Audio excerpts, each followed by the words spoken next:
नमस्कार, मैं दिलीप पांडे। आप देख रहे हैं भारतीय न्यूज़ 24/7 छपरा। सारण जिले के सदर प्रखंड के बिशुनपुरा पंचायत भवन पर आज जन संवाद कार्यक्रम का आयोजन किया गया, जहां पर आज मैं मौजूद हूं, जहां पर सारण के जिलाधिकारी अमन समीर, अनुमंडल पदाधिकारी संजय कुमार, एडीएम छपरा, मुखिया प्रतिनिधि चंदन सिंह सहित सभी विभागों के पदाधिकारी और कर्मचारी मौजूद रहे, जहां पर इस संवाद में सुनने और इसका लाभ लेने के लिए भी हज़ार की संख्या में वहां पर लोग उपस्थित रहे। महिला पुरुष भी, बच्चे भी उपस्थित रहे, जो नौजवान हैं तमाम लोग उपस्थित रहे। जहां पर इन जन संवाद कार्यक्रम की शुरुआत सारण के जिलाधिकारी अमन समीर ने दीप प्रज्वलित कर शुभारम्भ किया।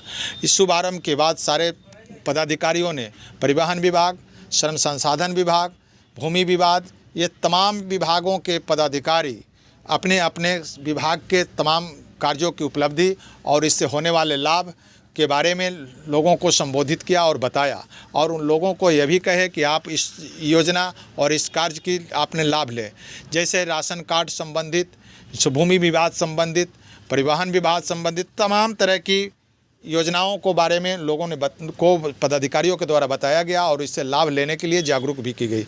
साथ ही जिलाधिकारी ने भी इन लोगों को संबोधन में कहा कि आप आएँ और सभी विभागों के जो भी आपकी सरकार की योजना है उस विभाग के पदाधिकारियों को आप आवेदन दें और उसका लाभ लें। क्या कहते हैं जिलाधिकारी अमन समीर? नमस्कार।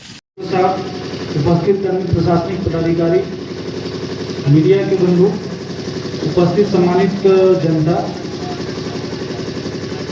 अभी आपको जो है विभिन्न पदाधिकारियों के द्वारा सरकार की जो योजनाएं हैं उसके संबंध में आपको बताया गया, और उस योजनाओं के अतिरिक्त बहुत सारी योजनाओं की चर्चा यहाँ पर नहीं हो पाई है। आप देखेंगे कि आपके पास जो बुकलेट दिया गया है उस बुकलेट में हम लोगों ने विभिन्न विभागों की जो महत्वपूर्ण योजनाएं हैं उसको हम लोगों ने समेकित करके आप लोगों की जानकारी के लिए रखा है। इस जो संवाद कार्यक्रम है इसके उद्देश्य और बाकी चीज़ों की चर्चा से पहले यहाँ पर कुछ युवा हैं या कोई लोग हों जो बताना चाहें कि सरकार की कौन सी योजनाओं, जो भी आपने पढ़ा होगा या जो भी आपने सुना यहाँ पर, कोई एक योजना के बारे में बताएं जिससे आप प्रभावित हुए हों, जिसको लगता हो कि इसके माध्यम से हमको लाभ मिला हो, या आपके जहन में ये हो कि वो योजना अच्छी है। कोई भी अगर बता सकते हैं। एक लाइफ लिखा हुआ है पीला जो है, आप बता सकते हैं। आप ही से पूछा जा रहा है कि जितना भी आपके जो रिश्तेदार हैं उनको लाभ मिला हो, जो लगा और सरकार का जो जन संवाद कार्यक्रम है उसमें शामिल उसका जो लाभ ले रहे हैं उन्होंने सर आपने पूछा किस कार्यक्रम के बारे में कि कौन सा लाभ सबसे अच्छा है। उन्होंने बगल में सर खलपुरा पंचायत है, वहाँ पर सर ये पिछले गिरने से 2018 से 10 से 11 लोग उसमें सरकार के हाँ इस समाधान योजना से 4 लाख रुपये लोगों को मिला था। नागरिकों को बहुत सारी योजना उसको कमेटी चला गया, उसको भरपूर तरह हो पाती है, लेकिन निश्चित रूप से नागरिकों को प्रबंधन के लिए मिलता है। सरकार का योजना ठीक है। जब आप प्रेग्नेंट होती हैं तो आपको स्वास्थ्य विभाग में जाना पड़ता है और स्वास्थ्य विभाग के विभिन्न योजनाओं का लाभ आपको दिया जाता है। तो कि कोई भी महिला है जो आप बता सकें कि सरकार की जो स्वास्थ्य की जो योजनाएं हैं उसके बारे में आपको जानकारी क्या है, मतलब क्या आपको लगता है कि क्या लाभ मिला, उस योजना का नाम क्या था, किसी को अगर कोई बता सके।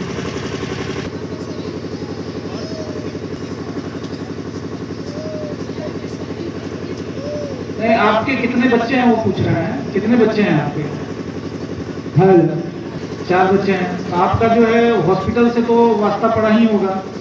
हम ये जानना चाह रहे हैं कि स्वास्थ्य विभाग में आप गई होंगी, या तो सरकारी अस्पताल में गई होंगे या किसी जो है प्राइवेट अस्पताल में गए होंगे, लेकिन फिर भी आपका जो है वो स्वास्थ्य विभाग के जो कर्मी हैं, चाहे वो आशा हो, एएनएम हो, आप जब गर्भवती हुई होंगी तभी से वो जो है आपके आई होंगी, काउंसलिंग कर रही होंगी।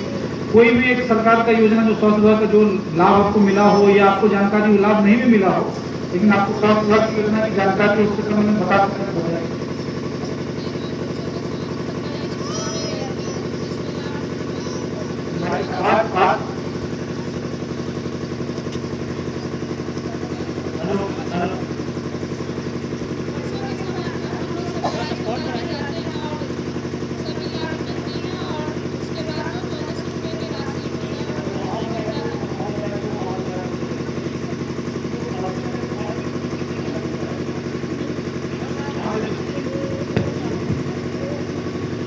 अरे माइक वहाँ दे दो ना, वहाँ दो।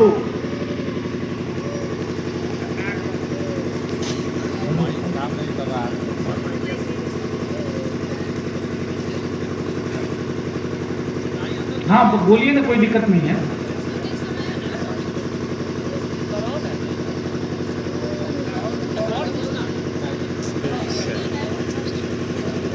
माइक लगा दो, फेस माइक लगा दो। परसों के अस्पताल में जाते हैं और जितने भी सुविधाएं हैं वो हमें मिलती है। परसों के बाद जो है 1400 रुपये मिलता है और सभी सुविधाएं मिलती हैं। खाना पीना भी वहाँ परसों के समय मुफ्त मिलता है। आपको जो आशा गई होगी तो एएनसी आपका हुआ होगा। इससे कितने एएनसी होता है? नॉर्मली आपका आशा जो आई होंगी, आपका एएनसी पूछ रही है। आपके सारे जो 4 बच्चों के हैं, जी सबका हो गया है। कौन सा टीकाकरण हुआ है? कोई भी टीका का नाम बता दीजिए आप, 1-2 कोई भी। सबसे पहले बीसीजी का लेते हैं, उसके बाद 3 माह पे लेते हैं, 6 माह पे लेते हैं। ठीक, चलिए इनके हो जा दीजिए। यहाँ पे कोई जनप्रतिनिधि हो, मुखिया जी हो या कोई भी हो? जो है प्रधानमंत्री आवास योजना, तो ये जिले में है सर। इसमें 3 किस्त का मिलता है। 40 फर्स्ट टाइम 40, सेकंड में 40 और थर्ड में भी 40 और 1800 कुछ रुपये 90 दिन का मजदूरी भी मिलता है मनरेगा के तरफ से, तो वो भी मिलता है सर। और उसके बाद आपके पंचायत कौन सा हुआ? हमारा मावना पंचायत हुआ। कितने ऐसे लोग हैं जो अभी भी योग्य हैं, जिनको घर मिलना चाहिए था और वो फिर नहीं मिल पा रहा है? अभी तो सर 2 साल से हम लोग अभी जो वर्तमान में हम लोग आए हैं, तो नाम जोड़ने का अभी तो नहीं हाँ, अभी है। जोड़ने का प्रक्रिया अब शुरू होगा। हम ये जानना चाह रहे हैं कि बहुत सारे ऐसे लोग आपके पास भी आते होंगे कि हमारे पास घर नहीं है, सरकार का घर मिल जाता तो मेरे लिए अच्छा हो जाता। इस तरह का कोई आंकड़ा होगा? 250 के करीब में अभी जिनका आवास स्थिति है उनको मिलने का हमारे पास आता है, चाहे हम भी देखते हैं कि उनको मिलना चाहिए। ठीक है, दूसरा स्कीम बताइए जिसके माध्यम जो मनरेगा नहीं छोड़ दूसरा हो। सर जो श्रमिक लोग हैं जिनका रजिस्ट्रेशन हो, उनका जैसे कि शादी उदी होता है, बच्ची का शादी किया है तो रुपये का लाभ मिल रहा है। कितना लाभ मिलता है उसमें? 50,000 रुपये का लाभ मिला है। बहुत अच्छा बात। जी, ठीक, 12,000 रुपये का लाभ मिलता है सर। देखिए ये सब जो स्कीम बताए, तीनों आवास बताए, मनरेगा बता रहे थे, फिर ये शौचालय का जो बता रहे थे, ये सब ऐसे योजनाएं हैं जो लगातार पेपर में आ रहा है। उसके बारे में जो है आम लोगों को भी जानकारी है। हम लोग बैठ जाइए वो कितना आगे सफल होगा और इसके लिए हमको क्या करनी चाहिए। तो जनसंवाद कार्यक्रम के का उद्देश्य है, उसके संबंध में हम आ रहे हैं। ये क्वेश्चन पूछने का उठे में विभिन्न प्रखंड में हम लोग जा रहे हैं और एक प्रखंड में 5 कार्यक्रम इस तरह के हो रहे हैं। जैसे आज हम लोग यहाँ पे कर रहे हैं, अभी आपके जो है इस पंचायत में हो रहा है और उसके बाद आफ्टरनून में बदरू टोला में टीम जाएगी और वहाँ पे जो है जनसंवाद कार्यक्रम होगा। और एक प्रखंड में जो है 5 इस तरह के कार्यक्रम आयोजित हो रहे हैं। तो कार्यक्रम आयोजित करने का क्या मतलब है? कार्यक्रम आयोजित करने का मतलब सिर्फ यह नहीं है कि यहाँ के पदाधिकारी आए, आपसे योजना के बारे में बता दिया गया, फिर आपने सुना, फिर आपको जो है कंप्लेन कर। इसका जो उद्देश्य बहुत बड़ा है, इसलिए मैंने जनप्रतिनिधि महोदय से भी मैंने ये पूछा कि तो यहाँ पर जो जनप्रतिनिधि हैं और जो यहाँ के नागरिक हैं, उनका जो है इस जन संवाद कार्यक्रम में दायित्व तो क्या है। एक दायित्व तो हम लोग जो है ये उसमें हम लोग पूरा कर रहे हैं कि योजनाओं के बारे में आपको हम लोग जानकारी दे रहे हैं। तो जो ये कार्यक्रम हो रहा है, ये माननीय मुख्यमंत्री महोदय के नाम है और जो भी लोग हम लोगों के साथ संपर्क कर रहे हैं, चाहे वो हमारे जनता दरबार में आए हों या वो मुख्यमंत्री महोदय के पास जनता दरबार रखता है प्रत्येक जो सोमवार को, वहाँ पे जाने के बाद जो ये आभास हुआ माननीय मुख्यमंत्री महोदय को, और हम लोगों को भी लगता है कि बहुत समय लोगों को जानकारी ही नहीं होती है। तो जानकारी नहीं होने के कारण जो है वो बहुत सारी समस्या होती है। आप जो है सबसे पहला आप उस योजना के लाभ से वंचित रह जाते हैं। पता चलेगा कि फिर कोई दूसरा एक बिचौलिया होगा जो आपको योजना के बारे में बताएगा कि चलिए हम इसको लाभ आपको दे देंगे या सरकार के पास हम आपको दे देंगे। वो बिचौलिया क्या करेगा कि उसमें फिर माध्यम बन के आपसे कुछ ले लेगा, आमदनी कर लेगा वो। तीसरा विकल्प हो सकता है कि आपको पता नहीं है और तो बिचौलिया नहीं भी है, आप पदाधिकारी के पास जाते हैं, उसको लगता है कि पदाधिकारी को लगता है कि वो आप पे एहसान कर रहा है, उस एहसान के बदले बोलेगा कि हमको भी कुछ दे दो। तो ये सारी जो समस्या इसलिए आती है क्योंकि आप जो है वो जानकारी नहीं रखते हैं। तो सरकार का ये पहला उद्देश्य यह था कि सारे लोगों को जो है वो जानकारी होनी चाहिए। अभी जैसे हम लोग चर्चा कर रहे थे, वैसे 18 साल के युवा कोई है तो वहाँ पर आकर खड़ा करें। 17 हो गया है, ठीक है। तो अभी एसडीओ साहब आपको बता रहे थे कि 17 साल के भी जो लोग हैं उनको भी जो है वो मतदाता सूची में उनका नाम जो है वो अगर मतदाता में 17 साल के युवा को भी जोड़ा जाता है तो अपने हिसाब से चलेंगे, मतलब उनके लिए थोड़ा ये टेक्नोलॉजी और वो नेटवर्क है जो अलग तरीके से वो लोग काम करते हैं। इस चीज़ को ध्यान में रखते हुए वो अपने हिसाब से प्रतिनिधि को चयन करेंगे। और दूसरा है कि वो प्रतिनिधि को चयन कर तो लेंगे तो उनको चाहिए कि मतलब कौन सही रहेगा, जो मतलब हमको सही डायरेक्शन दिखाए। ऐसा नहीं कि मतलब अभी जो जैसे चलता है फॉर नॉर्मली देखते करते हैं कि सब जगह यही चल रहा है।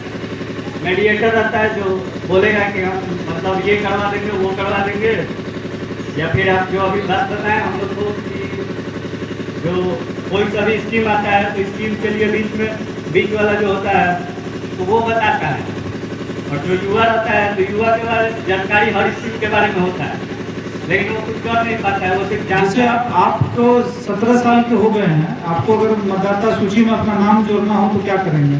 सूची में हम सीधा, अगर मेरा उम्र हो चुका है तो हम सीधा ब्लॉक में जाएंगे, अगर उससे भी नहीं होता है तो हम अपना ऑनलाइन रजिस्ट्रेशन करवा सकते हैं।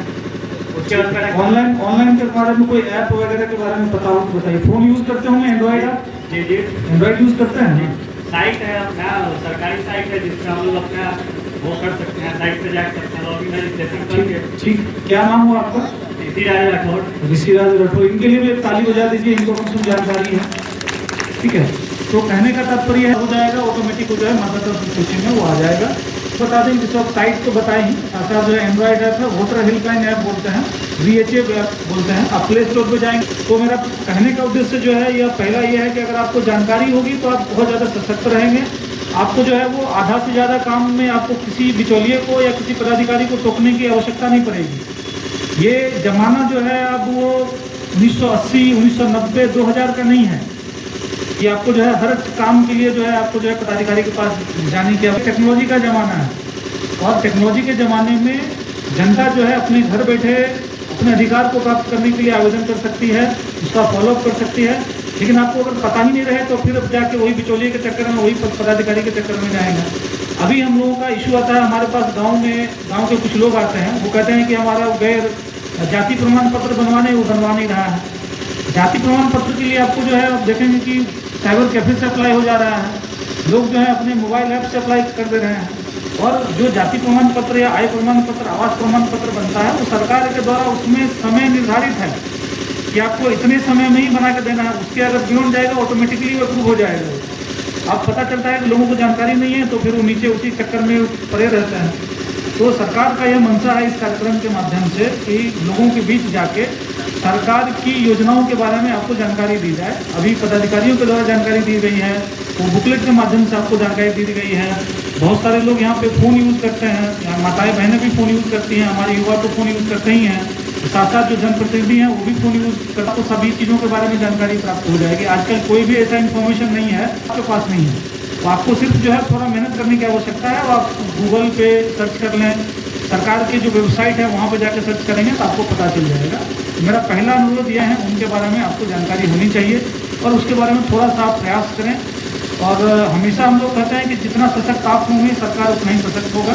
अगर आप जितना मजबूती से आप जानकारी रखेंगे सरकार उतना ही अच्छा रहेगा, समाज उतना अच्छा रहेगा, आपका जो राज्य उतना अच्छा रहेगा, उसी तरह से उतना देश उतना अच्छा रहेगा। तो पहला जो उद्देश्य है सरकार का यह है कि सभी